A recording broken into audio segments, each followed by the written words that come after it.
Welcome, everybody, to the Scott Ross Show again. My name is Scott Ross, and I am so fired up to have you be here today and meet a really interesting guest. Today, we're going to talk with Sam Parks, and he is an absolutely brilliant guy, as you're about to see. He's the CEO of Sapient Industries, which is a company focused on decreasing energy waste using something we all have a ton of and probably don't think much about, which is our wall sockets. So what his company has done is designed a plug-in that can track the energy use from every single outlet, and their services have saved clients millions and millions of dollars. He was working on his PhD in applied physics when he left that program to start his company, and since 2017, Sapient has already done some very, very big things. So today, going to be talking with Sam about finding the best people for your company, being accountable as a leader, mentoring young professionals in your field, and a whole lot more. I think you're going to get a ton of value out of this. So without further ado, here is Sam. So Sam, I'm so excited that you joined the Scott Ross Leadership Podcast. Thank you so much for being on. I'm just wanting to have our audience get to know you a little bit. Could you just maybe talk about your background and the launch of Sapient Industries and your passion behind doing that? Sure. First of all, thank you, Scott, for having me. I appreciate it. My background started in applied physics, actually. I was really interested in quantum computing, if you've heard that term before. It's the idea of taking really, really small phenomena in our universe, small as in the size of an atom, and trying to make a computer out of them. Eventually I entered a PhD program to study how to build those and try to improve upon them. And I worked for a couple of years at the Singh Center for Nanotechnology in pursuit of that goal. And in the middle of those studies, I became increasingly frustrated that there was such a disparity in the sort of movement of technology from the world of academia and the cutting edge to industry. And in particular, with the energy industry, and even more specifically, the management and understanding and automation and overall sort of progress or lack of progress for electrical infrastructure serving all the devices that are plugged into buildings. And so when that occurred to me, I sort of made this slow transition into industry and founding Sapient with our other co-founder, Martin Koch. And eventually there became a crossroads where I had to make a decision between academia and nanotechnology and quantum computing and Sapient. And I'm very glad that I eventually made the decision to commit to Sapient. Amazing. Now, Sapient does something that is very, very unique. I've never heard of anything like it before. And you guys basically help create sustainability. And correct me, by the way, if I describe this in the wrong way, but you create some sustainability through being able to know and do analytics around energy usage from devices that are plugged into a wall outlet. Is that right? That's correct. Yep. We originally set out to address the problem that was just, you may have heard of the term vampire current, or it's the power that is sort of residual even when things look like they're off, but they're not really. That's kind of what we initially set out to solve, was to just make sure we could automate that kind of waste out of buildings.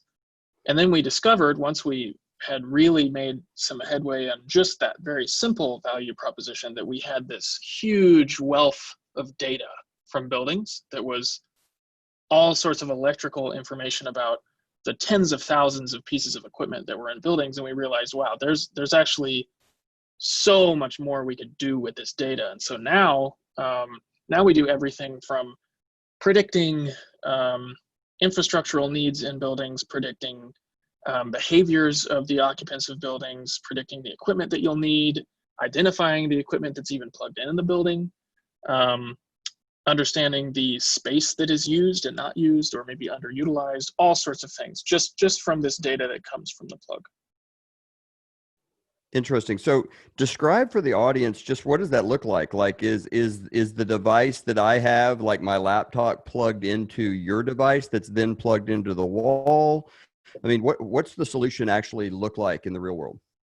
Yeah, that you're absolutely correct. Actually, it's we have a number of devices. They all basically do the same thing. They're sort of standing between the wall outlet that's already in your building and all of your equipment, for example, your laptop that's plugged into it. So one of the types of devices we have is just it looks like a regular old power strip with like 6 different electrical sockets that goes usually under a desk. Another one is just plugged in over the top of a socket or over the top of an electrical receptacle, and then you plug into that.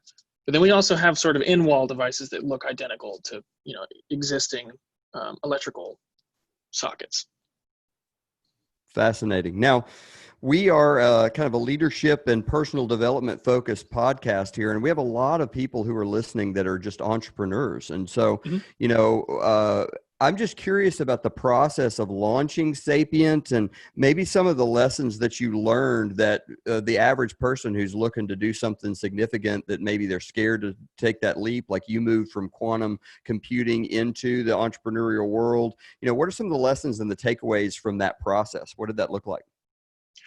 I think the overall process was, or at least once I got my feet wet with Sapient, was eerily similar to my experience in academia, in the sense that you end up finding that very specific people are very, very good authorities on very specific points about your business. Very, very specific points. So one person is incredibly good at understanding just how to, set up your CRM, or just how it has just the right advice for the certain tools that you're going to use to organize your business, and that no one is a sort of authority on all topics. No book, no reference, no person, no program, no accelerator is ever a fantastic authority on everything. And you really have to search. You have to be very good at searching, and you have to be willing to search very, very deep to get very specific questions to all the thousands of questions that you're going to have to run your business. And that feels very uncomfortable at first, I think, because you want to just find that one sort of golden egg reference as the authority on all things that you need to build and run your business. And I found that golden egg didn't exist. I had to become a professional learner. I'm still, I think, consider myself just a professional full-time learner. And eventually you kind of compile your own book of authority on all the things that you need to know to run your business. Now, you haven't met my wife, have you, Sam? I have not. Well, because she is an authority on absolutely everything. So I don't want to throw a wrench into your hypothesis there, but I'll just let you know. Maybe I should have said I wasn't an authority on everything, and so I needed those people out there that are. Yeah, no, I think it's a terrific takeaway, and it's something that most entrepreneurs don't understand. I mean, I know that myself. First of all, we like to latch on to where things are comfortable. So if we find someone we trust and they know something about subject A, we tend to start taking their opinion on every other subject, when maybe that's not the wisest thing to do. We need to, like you said, be a lifetime learner, but also be willing to continually look for the specific expertise in the vein or the arena that we're trying to solve a problem. Now, as a leader in your particular sphere, one thing that I wanted to ask you about is you lead a lot of really, really smart people. You're leading a big group of engineers. And in my background, I ran a couple of software companies, and I know that leading people that are engineers and super bright people, it has its own unique challenges. I mean, they're less, they're less movable in some cases because they tend to be a little more cynical. They tend to be more fact driven and analytical about things. And, they are as smart as they are for a reason. So tell me, what is it like leading a big group of people like that? And what are some of the lessons you could give to our leaders when it comes to leading really analytical and really brilliant people? Yeah. I think we at least went into this with the idea that, not my own idea, but someone should get credit for this. I'm not entirely sure who said it first, but we hire the experts to tell us what to do, not to tell them what to do. We give them sort of a context to build in and give them sort of the boundaries, and we really just kind of let them go. Like we have PhDs here in like theoretical particle physics and astrophysics, quantum physics, like we're all over the place, neuroscience. So these are very, very advanced specialized, intelligent people. And we were very transparent, I think, from the beginning in our idea that we're hiring you to be an authority in the thing that you're really, really good at. We're not going to tell you how to do what you're really good at, but we'll try really hard to communicate very transparently what we're trying to build big picture, and maybe give you some boundaries along the way. But at no point, I think, have I or even any of our senior managers said, here's what we're going to do, now go build it as best you can. I don't know that that sentence has ever left any of our mouths. It's always been, here's what we're going to try and accomplish. How do you think we should do it? And that has worked fantastically for us. I love it. I'm so in alignment with that. I mean, I talk about that all the time. One of my mentors is Dr. John Maxwell. I don't know if you've ever read any John Maxwell books, but he has an adage that if there's somebody in your organization that can do a task 80% as good as you can, you shouldn't do it as a leader. Right. And so, in reading your background, one of the things that stood out to me was this passion you seem to have for empowering your people and empowering your leaders. I mean, where did that come from? And how does that really flesh out beyond what you just said, beyond saying, look, we hired you for a reason, go be you? Yeah. I think, honestly, I have, maybe at face value, it would seem a little bit like a disadvantage, but I consider it a very strong advantage of never having really been in industry before founding Sapient. I worked a couple years in the nanotech industry, which was really just academia with some other bells and whistles. And before that, I was a student. So I hadn't really experienced what maybe the much more prevalent experience of, corporate industrial engineering and sort of software development. I hadn't really experienced that. And so I was coming into it purely from almost an academic perspective. I've tried to learn what this industry is and what I want it to be.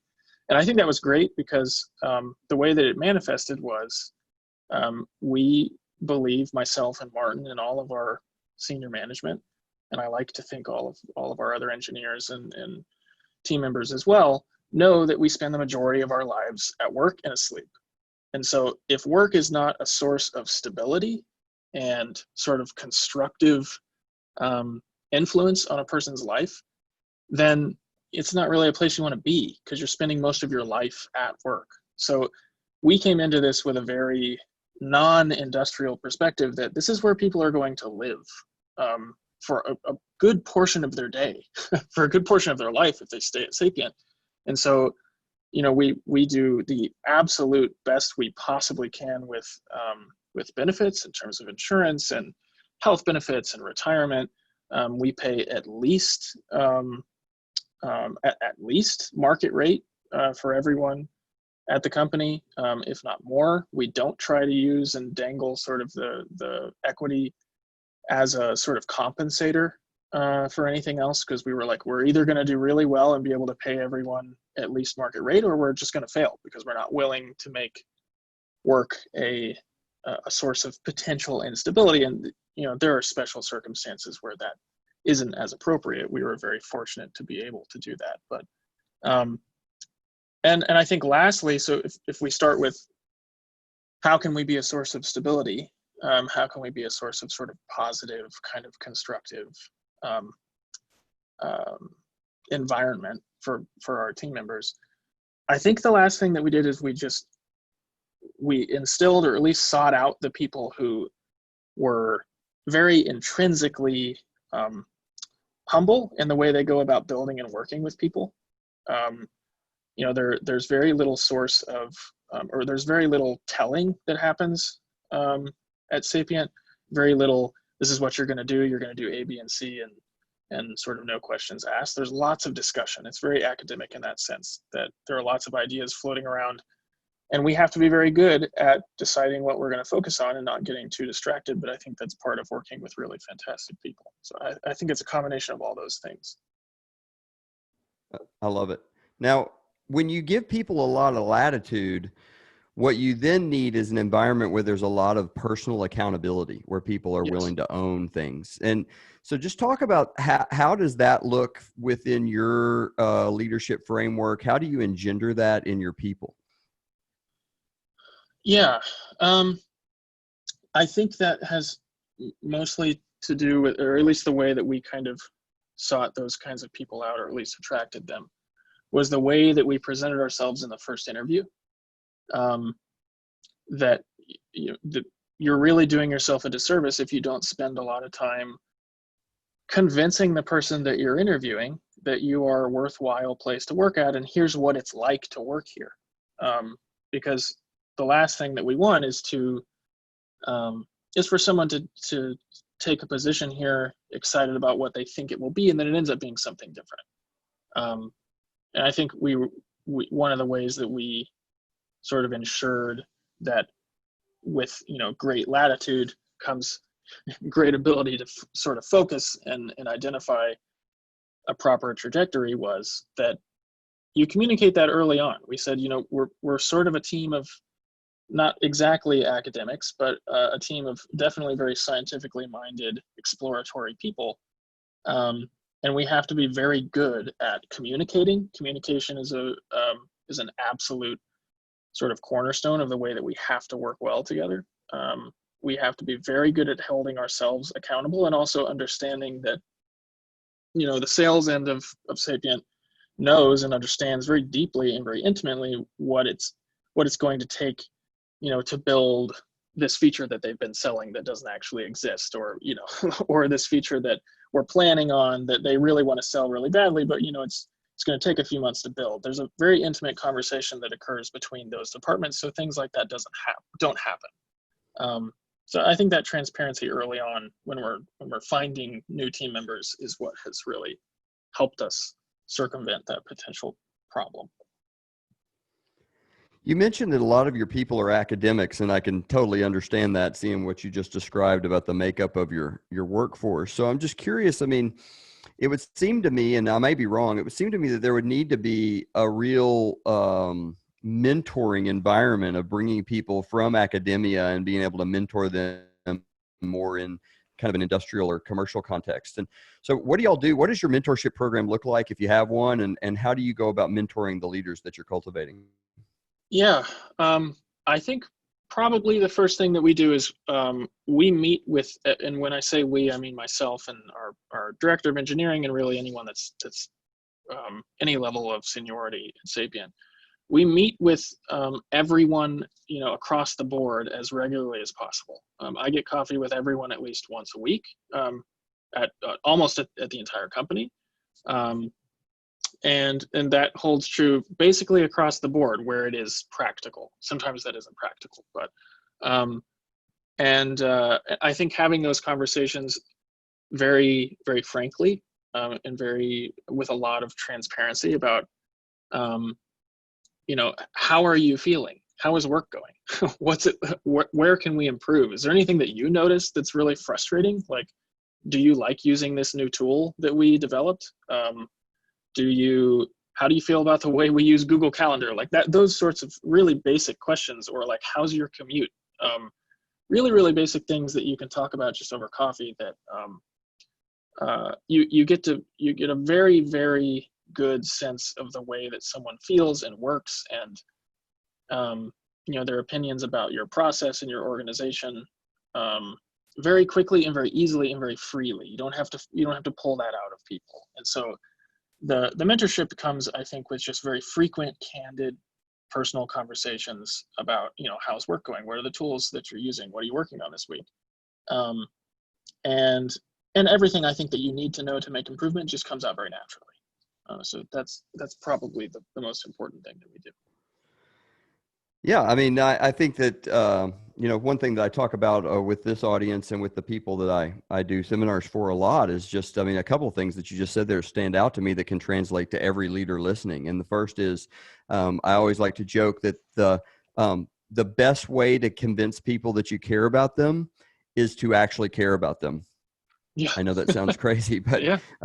And leadership is influence, and influence is derived from adding value to a person. The more value you add to their general life, the more influence you have over them, and the more they're willing to follow. So it just sounds like that's a big part of what you guys do, those face-to-face meetings once a week, and just really Yep. caring about what their environment is like and if they're feeling satisfaction and fulfillment and moving in the direction they want to go. Mm-hmm. Yep. Exactly. So, just I always ask a couple of questions of everybody. I mean, you're super successful on on a number of levels. Obviously, you had a lot of academic success, and now you're an entrepreneur of a thriving company that's doing some really amazing things. What would you say if you had to just leave one kind of nugget for anybody who wants to be successful in what they're trying to do? Is there one favorite lesson that you like to share or could share with anybody listening? Sort of similar.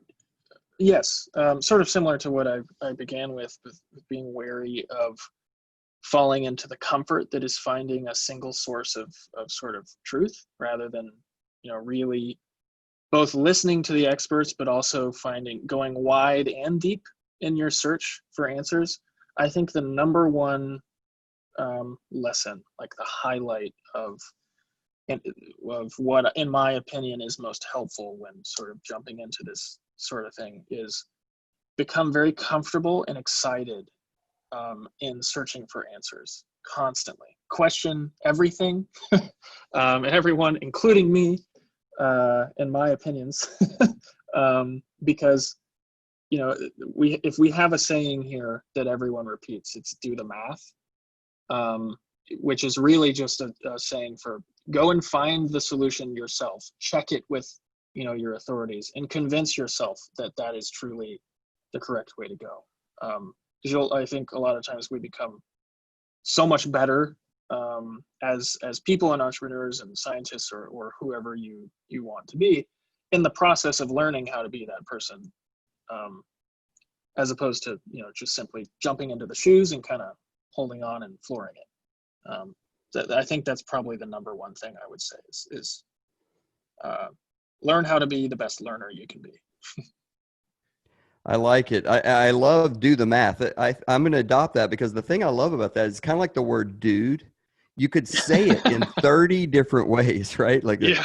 well, do the math or do the math. I mean, you could really, Yeah. it really could fit with any context. I like it a lot. Yeah. We use it for everything. We don't know how to set up some new tool. Like, just go. I got to go do the math now because I don't know how to set this thing up. Or we got to convince ourselves of, why is this happening? Well, let's all go do the math in the other room really quick. That's I know that our audience is shocked that a group of quantum scientists would have a phrase like do the math as a cornerstone of your leadership principles. That's a stunning development here at the podcast today. One last kind of universal question I ask is, I'm sure you have a lot of books that maybe people that the average person wouldn't read, but do you have a favorite book that really influenced you as a leader, as a success, as somebody into personal development, whatever, that you like to recommend to people? I don't know that I have a book that comes to mind when you ask that, but I don't know that that if I recommended it would achieve the same thing that it did for me. But Walter Isaacson's book on Einstein actually was probably that was immediately what came to mind. I think one of the ones that influenced me in ways that are maybe a little bit more intangible in this discussion, because it gave me a glimpse into someone, sort of some practices and some habits and some lifestyles that I really wanted to emulate. And of course, you kind of have to pick and choose with Einstein because he was a wild dude. But that's the first book that comes to mind, Walter Isaacson's biography on Einstein. Yeah, it's a terrific book. I love biographies, and that one in particular is brilliant. I mean, I love the whole discussion of how his practice of thought experiments and just trying to think about how that could apply to every aspect of your life is really amazing. Yep. So tell me what's next for Sapient. I mean, where you guys go from here? Well, we're in the really exciting part of and very fortunate part of some startups' lifetimes, where we sort of see we see the very steep slope upward. right in front of us. And so that's kind of what we're tackling right now. We're setting up all sorts of internal infrastructure to grow the team by multiples, because that's a very, you go into that thinking like, oh, okay, I've got to hire 40 people. That's not a big deal until you spend more than 2 seconds thinking about it, and you're like, oh God, okay, I've got to look into office space. I've got to look into what technology am I going to use to organize them. How am I going to give them all phones? It becomes a very kind of difficult prospect. But we're at the point where we're having fun planning how we're going to expand as quickly as we want to. So we're exploring different regions of the world, setting up sort of remote HQs in different regions of the world, planning our next few hardware projects. What devices are we going to build next? Who are we going to focus on? What industry are we going to focus on next? So it's exciting times. We're performing better in terms of reducing energy consumption than we ever imagined that we would. We're delivering values that we're really discovering for the first time. So we only recently discovered that we could use this data to predict equipment needs inside of buildings. So we're exploring what that means on a very large scale when you're managing, tens of thousands of pieces of equipment. So it's an exciting time. We're at the beginning of a startup's lifetime, where you're just discovering the one thing that you can do really well, but you don't quite have the resources to sort of go to the moon with it. We're in this really cool, fun stage of life where that's still happening, but we have the resources now to go to the moon with it. So we're having fun. It's exciting. I mean, when you said, adding people sounds easy till you think about it. Oh my gosh. I mean, that's a big takeaway for me and for everybody as I coach as an entrepreneur. It's like, I would rather get stabbed in the eyeball with a toothpick than have to go through a hiring process. I think it's just incredibly challenging, and to find good people is maybe the hardest thing there is in business. I mean, the actual product development and marketing and all that's cake compared to the people problem. It's a full-time job. Just finding people, getting to know them, because you can't just throw that sort of thing together, because you're building, you're building an institution. And your institution is made up of people. So you can't just sort of throw around, find these people with this GPA, with this many years of experience, who have these words on their resume. You really have to take the time to get to know people. And you have to, your own employees and your current team has to spend a lot of time getting to know them to ultimately decide, do we want to work together? And a lot of the times people discover very organically that yes, we do, or no, we don't. And you have to be okay with spending that time. But at the end of the day, it's a lot of fun, because you get to grow a big family and a big team that does some really exciting things. Yeah, amen. So are you guys expanding outside of like traditional businesses to, I don't know, public sector or education or anything like that, that's like markets that you see new opportunities for? Yes. So we do everything, virtually every kind of commercial building except for residential buildings. And we found that that's where we very easily specialize. Everything from industrial buildings and warehouses and assembly lines to just regular old sort of run-of-the-mill big commercial office spaces with just cubicles. But we're finding recently that university campuses are particularly low-hanging fruit to generate a lot of value for the university. It's very easy for us to help reduce carbon footprints and reduce utility bills by sometimes a multiple more than what we normally see with commercial office buildings. So we're really focusing on university campuses at the moment. Wow, that's exciting. Well, I mean, if you could do anything to reduce the bill I pay to Baylor for my daughter every year, that would be very, very, very awesome. And that's no offense to Baylor Sickle Bears, but anyway, just throwing it out there, Sam. That's the idea. Little personal thing there from me, just a little plea. Well, listen, it's been terrific chatting with you. I have enjoyed getting to know you, and you've added a lot of value to our listeners. Thank you so much, and I wish you all the best, and I hope for huge things for Sapient moving forward. Well, thank you very much, Scott. I appreciate it. It's been great being on your podcast. What a great conversation with Sam. Before we go, I just wanted to review some key insights that he shared with us that stood out to me. Number one, sometimes you have to stay out of your employees' way. I mean, Sam leads a group of super talented and smart individuals, and when you're leading a team of astrophysicists, he says it's best to just let them run. I mean, don't rein them in or constrain them. Provide the overall company vision and let them use their skills to bring the business further. And I just think this is a huge lesson. I see so many leaders trying to micromanage their people and not allowing their people to be all that they're meant to be. I mean, you hired them for a reason, or you recruited them for a reason, or, they've performed and shown up on your radar for a reason. Let them be the thing that they are.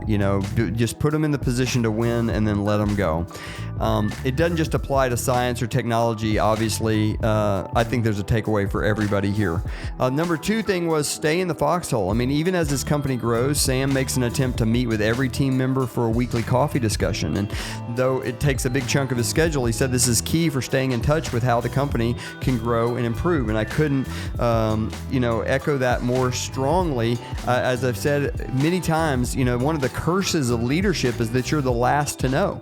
I mean, you're going to be the last person to find out everything because they're going to try to keep it from you. And you got to stay connected to your people so you have your finger on the pulse of what's really going on in their hearts, what's really going on in your culture, what's really going on in your organization. And that is the only way that you're going to be able to navigate. It's like a GPS for your leadership to know what's going on with your people. The third big thing that I took away is there's not always an easy answer or a simple fix. Sometimes you got to embrace the fact that it's going to get hard and it's going to be complicated. Sam said he had to learn early on to get comfortable with struggling and looking for solutions. Now, that's much less uncomfortable than it was for him when he started the company, but he still does it. And he realized it's a strength of his now as a leader to not try to find the simple solution to every problem, because that's not always what is best. So I really enjoyed the conversation with Sam. I hope you did too. If you want to check out more about his work, go to scottrossonline.com. You can also take a look at some of the projects that I'm working on over there. And I want to thank you again so much for listening. We'll see you back here next Wednesday with a new episode. Until then, God bless you.